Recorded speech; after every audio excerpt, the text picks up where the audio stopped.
ભુજ તાલુકાના નાના વરનોરા ગામના ઈસમો દ્વારા રાયધણ પર ગામમાં હુમલો કરવામાં આવ્યો હતો। કચ્છમાં આવી ઘટના આજ દિન સુધી બની નથી। સામાન્ય બાબતે ગામમાં લાઇટો બંધ કરી હુમલો કરાયો હતો।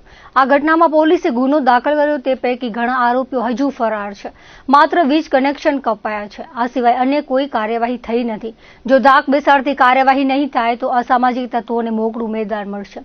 કચ્છ એક સરહદી જિલ્લો છે અને આવી ઘટના બીજી વાર ન બને તે માટે સખત પગલાં લેવા અનિવાર્ય છે। ત્યારે સમસ્ત સનાતન હિન્દુ સમાજ દ્વારા કલેક્ટર અને એસપીને રજૂઆત કરવામાં આવી હતી।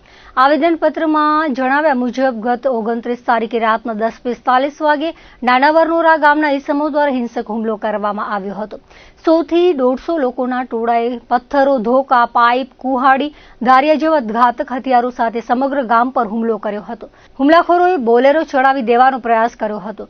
11 કેવીની વીજ લાઇન પર લોખંડની સાંકળ ફેંકી વીજ પુરવઠો ખોરવી નાખ્યો હતો। આ માનસિકતા આયોજનબદ્ધ અને પૂર્વ આયોજિત હતી। આમ તો બાઇક ચલાવવા બાબતે ઝઘડો થયો હતો, પરંતુ મૂળ બાબત એ છે કે નાના વરનોરા ગામના ઈસમો ગૌ હત્યા, કેબલ ચોરી, લૂંટફાટ સહિતના ગોરખ ધંધાઓમાં સંડોવાયેલા છે। તેઓને અવર જવરનો મુખ્ય રસ્તો રાયધણ પરમાંથી છે। પોલીસને જાણ ન કરી અને ગામ પર ધાક જમાવવા માટે હુમલો કરાયો હોવાનું લોકોને લાગી રહ્યું છે। રાયધણ પર અને આસપાસના વિસ્તારમાં અસામાજિક તત્વો દ્વારા છેડતી ધાક ધમકી, મારામારી, ધાર્મિક ઉત્સવોની ઉજવણીમાં તોફાનો જેવી વર્ષોની અનેક સમસ્યાના કાયમી સમાધાન માટે કાર્યવાહીની માંગ કરવામાં આવી છે, જેમાં આરોપીઓ પર પાસા દાખલ કરવામાં આવે। ગામના અનેક અસામાજિક લોકો ગૌહત્યા, ગૌમાંસ વેચાણ, વન્યજીવોનો શિકાર, વાયર ચોરી, ડીઝલ ચોરી, લૂંટફાટ, ખંડણી, ખનીજ ચોરી સહિતના બનાવોમાં સંડોવાયેલા છે। તેની સામે કાર્યવાહી કરવામાં આવે। ગામતળ અને સીમતળમાં અનેક દબાણો કરાયા છે, તે દૂર કરાય। ગામના અનેક અસામાજિક લોકો વીજ બિલ ભરતા નથી, તેની તપાસ કરી દંડ વસૂલવામાં આવે। ગામના અનેક ગુનાહિત લોકો નીલગાયનો શિકાર કરે છે, તેની સામે કાર્યવાહી કરાય। નાના વરનોરા ગામમાં સઘન કોમ્બિંગ કરવામાં આવે તો અનેક ગેરકાયદે હથિયાર અને ગુનાહિત પ્રવૃત્તિની સામગ્રી મળે તેમ છે। આરોપીઓને આશરો અને મદદગારી કરનાર સામે કાર્યવાહી થાય અને ફરાર ઈસમોની ધરપકડ થાય। ગામમાં પોલીસ ચોકી બનાવવામાં આવે। અગાઉ જે ઈસમો સામે પાસાની કાર્યવાહી નથી કરાઈ તેની સામે પગલાં ભરવામાં આવે તેવી માંગ કરી ધાક બેસાડતી કાર્યવાહી થાય તો સમગ્ર કચ્છમાં કાયમી માટે શાંતિ સ્થપાય અને લોકો ભયમુક્ત જીવન જીવી શકે તેવી વિનંતી કરવામાં આવી હતી। આ વેળાએ વિવિધ સમાજના આગેવાનો મોટી સંખ્યામાં હાજર રહ્યા હતા। ગત 29 મે શુક્રવારે ભુજ નજીકના રાયધણપર ગામે જે પૂર્વ નિયોજિત વરનોરાના કેટલાક અસામાજિક અને કટ્ટરવાદી તત્વોએ આખા ગામની વીજ પુરવઠો બંધ કરી અને સુનિયોજિત જે હુમલો કર્યો, એના આવ્યા ગંભીર ઘટનામાં પરિણામલક્ષી કાર્યવાહી થઈ એ માટે કલેક્ટરશ્રી અને પોલીસ અધિક્ષકને આવેદનપત્ર આપવા પ્રથમ તબક્કામાં કચ્છભરના સનાતન હિન્દુ સમાજના મોવડીઓ, અગ્રણીઓ, મુખ્ય સંગઠનના જે જવાબદાર અગ્રણીઓ છે એ આજે અહીં આવેદનપત્ર આપવા આવ્યા છીએ। આ જે નિંદનીય ઘટના થઈ એ પૂર્વ નિયોજિત હતી અને દાયકાઓથી વરનોર ગામ અસામાજિક, અરાષ્ટ્રીય પ્રવૃત્તિઓ, ગુનાહિત પ્રવૃત્તિઓનો એપિસેન્ટર છે। એટલે સમગ્ર પ્રશાસનના વિવિધ વિભાગો કોઓર્ડિનેશન કરી અને પરિણામલક્ષી કાર્યવાહી કરે એ માટેની જરૂર છે। ને આજના વર્તમાન યુગમાં બંધારણના નામે ઘણા બધા પોતાના અધિકારો કે પોતાના હિતો સાચવવા માટે પ્રયત્નો કરે છે, પણ સાથે સાથે બંધારણે આપણે નાગરિક કર્તવ્ય એટલે નાગરિક ધર્મ, આપણું નાગરિક તરીકેની શું ફરજો છે એ ફરજોએ પણ બંધારણે એવું કરી છે।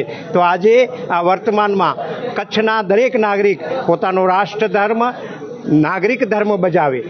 આજે દુઃખદ એ વાતની છે કે છાશવારે જે બંધારણ, માનવતા અને અધિકારોને લઈને પોતાના હિતોની અને વાતો કરનાર આવા ગંભીર નિંદનીય ઘટનાઓમાં ભેદી મૌન સેવે છે, જે કચ્છના અને કોઈના પણ હિતમાં નથી। દરેક જનપ્રતિનિધિ કે દરેક નાગરિક કે દરેક સમાજ આવા અસામાજિક અને નિર્દોષ ઉપરના અત્યાચારોની નિંદા કરે અને કચ્છભરના સમાજોને અપીલ છે કે ગામે ગામ આવી જાગૃતિ આવે, આવા અસામાજિક તત્વો સામે ડટીને ઊભા રહે એ જ અપીલ અને એવા આયોજનો હવે પછી આ સમગ્ર સનાતન કચ્છ સમાજ કરશે અને દરેક તાલુકા અને દરેક ગામમાં આવી જાગૃતિની કાર્યવાહી થાય. અત્યારે અપેક્ષા છે કે તમામ ક્ષેત્રના અને જનપ્રતિનિધિઓ પણ આવી ગંભીર ઘટનાને અત્યંત ગંભીરતાથી લઈ કચ્છના હિતમાં, સામાજિક શાંતિના હિતમાં, સૌહાર્દના હિતમાં સૌ પોતાનો અવાજ ઉઠાવે અને પોતાનું કર્તવ્ય બજાવે. અસ્તુ. આ 29 તારીખના રાધનપર ગામે જે આ ઘટના બની, જે અધર્મીઓએ હુમલો કીધો અને ગામને બાંધમાં લઈ લીધું, એમાં ત્યારે જ એના માટે થઈને કચ્છ હિન્દુ સમાજ સાજો ભેરો થઈ અને એવો એક વિચાર આવ્યો કે આપણે કલેક્ટરને આવેદનપત્ર આપીએ, એસપીને આવેદનપત્ર આપીએ અને આની સખ્તમાં સખ્ત કાર્યવાહી થાય કે જેનાથી બીજી વખત આવી ઘટના ન બને. અને બીજા પણ ઘણા એવા પ્રોગ્રામ હિન્દુ સમાજ જે રીતે ગોઠવશે એ રીતે બધા હિન્દુઓ સાથે રહી અને એને આવેદનપત્ર આપવાના છે. આપશું. આજે અમે કલેક્ટરમાં આપ્યું અને હજી એસપી સાહેબને પણ આપવાના છે.